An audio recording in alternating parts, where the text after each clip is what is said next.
நம்ம திமுக காரனுக்கும் அதிமுக காரனுக்கும் வித்தியாசம் இருக்கு. அதை மட்டும் இங்க நான் சொல்லி முடிச்சிடுறேன். இதுக்கு மேல பேச விரும்பல. 2வது பத்தி ஆரம்பிச்சிருப்பாங்க. நம்ம திமுக காரங்க உடன்பிறப்புகள்லாம் வெவ்வேறு இடத்துல இருக்கிறோம்.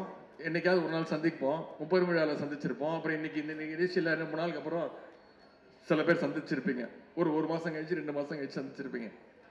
என்ன பேசிப்போம்? என்னப்பா நல்லா இருக்கியா? வீட்டில எல்லாம் நல்லா இருக்காங்களா? பசங்க நல்லா படிக்கிறாங்களா? இன்னைக்கு தலைவர் அறிக்கை பார்த்தியா? இன்னைக்கு கூட்டத்துக்கு போறியா? இன்னைக்கு அண்ணன் சேகர் பாபன் அவர்கள் நிகழ்ச்சி நடத்துறாரு, போறியா? நான் இத்தனை மணிக்கு வரேன். இதுதான் நம்முடைய உடன்பிறப்புகள் பேசக்கூடிய பேச்சு. இப்படிதான் உரையாடிப்போம். இதே 2 அதிமுக காரன் ரொம்ப நாளுக்கு அப்புறம் சந்திச்சான்னா என்ன பேசுவான்னு நீங்க யோசிச்சு பாருங்க. பேசிக்கவே மாட்டான். 2 பேர் திருன்னு முடிப்பானுங்க. இவங்கிட்ட பேசலாமா வேணாமா? இவன் இப்ப எந்த அணியில இருப்பான்?